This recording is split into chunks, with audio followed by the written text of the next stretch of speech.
Hello বন্ধুরা, আজকে শনিবার আর এখন ওই সকাল 10টার মতো বাজে। স্নিগ্ধাকে এখন ডাক্তার দেখাতে নিয়ে যাচ্ছি। বৃহস্পতিবারে ডাক্তার দেখিয়েছিলাম, ডাক্তার বলেছিল শনিবারে আবার একবার এসে দেখা করে যেতে। তো তার জন্য এখন স্নিগ্ধাকে নিয়ে যাচ্ছি। আর ওর হয়েছে মাম্পস। আমি কিন্তু আগের ভিডিওতে তোমাদের বলেছিলাম আমার মতো খুব একটা হয়নি, কিন্তু হয়েছে। তো তার জন্য এখন ডাক্তারের কাছে নিয়ে যাচ্ছি।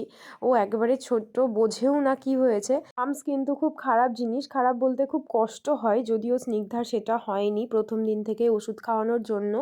কিন্তু আমার হয়েছিল, আমি জানি মাম্পস কতটা খারাপ। কিচ্ছু খাওয়া যায় না, ভালো করে কথা বলা যায় না, ভীষণ কষ্ট হয়। তো ওকে ডাক্তার দেখিয়ে নিয়ে চলে এসেছি আর এখন রোদে রাখবো।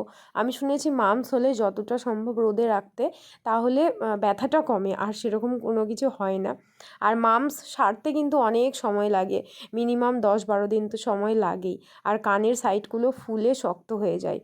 তো স্নিগ্ধাকে এখানে গলা ভাত খাওয়াচ্ছিলাম। বাচ্চাটা একদিনও ভাত খেতে পারে না, ওকে গলা ভাত তারপরে লিকুইড জাতীয় জিনিস খাওয়ায়, যেমন দুধ, তারপরে ছাতু। দুধটা খাওয়ায় না, ঠান্ডা যেহেতু।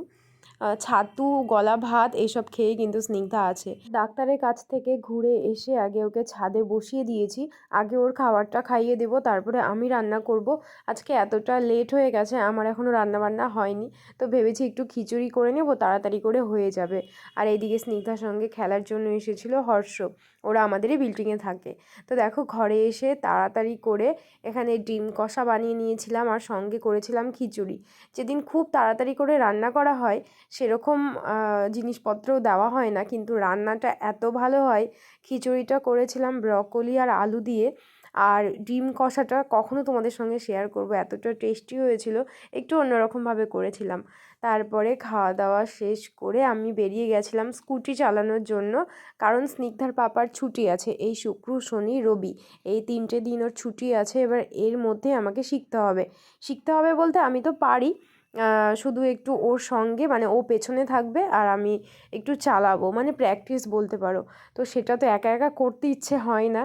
তো আজকে ভেবেছি স্নিগ্ধাকে নিয়ে একটু চালাবো, কারণ আমাকে বেরোতে হবে। স্কুটিটা নেওয়ার কারণই তো স্নিগ্ধাকে নিয়ে যখনই আমি বেরোবো তখন যাতে স্কুটিটা নিয়ে বেরোতে পারি। তো সেটা তো বসিয়ে রেখে ঘরে লাভ নেই।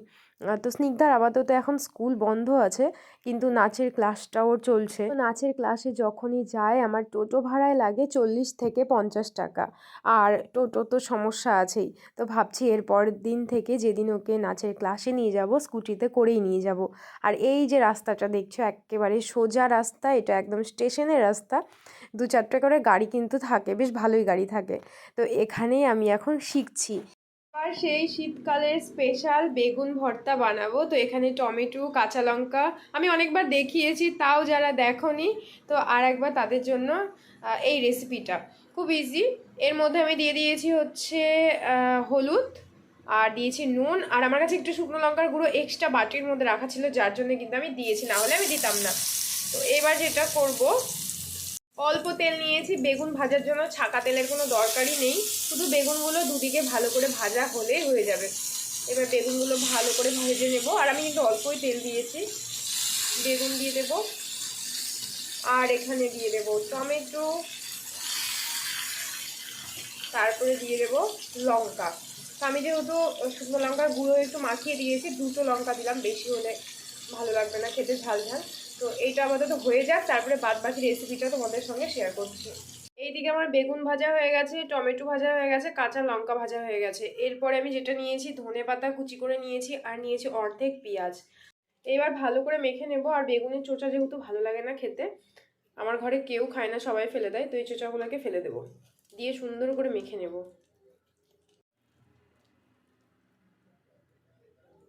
বেগুন পোড়া খাওয়ার থেকে এই বেগুন এইভাবে ভেজে টমেটো দিয়ে, কাঁচা লঙ্কা, পেঁয়াজ, ধনেপাতা দিয়ে কখনো খেয়ে দেখবে, ভাজা করে বেগুন আর টমেটোকে, অন্য রকমের লাগে। আমার তো বেগুন পোড়া একেবারে ভালো লাগে না, কেমন একটা পোড়া পোড়া গন্ধ লাগে। এই দেখো, আমার বেগুন ভর্তা বা বেগুন মাখা যাই বলো, হয়ে গেছে রেডি। আর ওপর থেকে তেল দিলেও হতো, কিন্তু যেহেতু আমি বেগুনটা তেলেই ভেজেছি, তো এক্সট্রা তেল আর দিলাম না। আর এটা রুটির সঙ্গে বা গরম গরম ভাতের সঙ্গে কতটা যে ভালো লাগে, কখনো তোমরা খেয়ে দেখো, তারপরে আমাকে কমেন্ট করে জানিও যে এই বেগুন ভর্তা কেমন লাগে খেতে। তো এখন বাজে রাত্রি 10টা 13, 10:30 মতো বাজে, 13 বাজে, 10:30 না।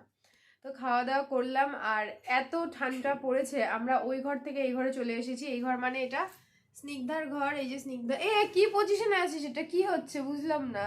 হ্যাঁ, তো স্নিগ্ধার ঘরে মানে ছোট ঘরে আমরা এখন থাকবো।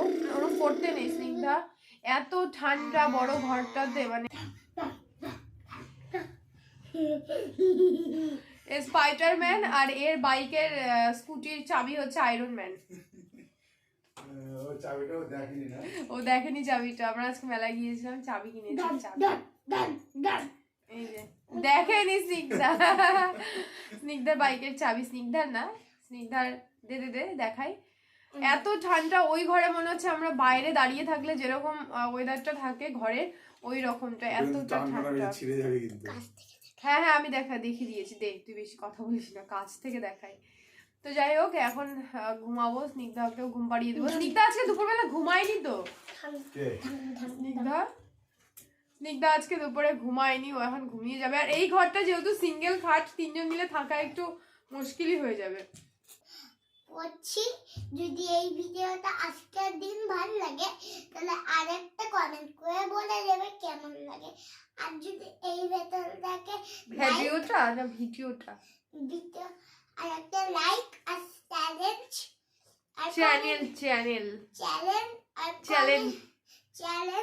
আর কমেন্ট করে দেবে, চ্যালেঞ্জ আর কমেন্ট করে দেবে।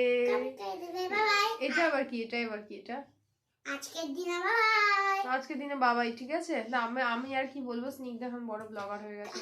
কালকে আমি করব একটা পনিরে আলুর তরকা, পনিরে আলুর তরকা।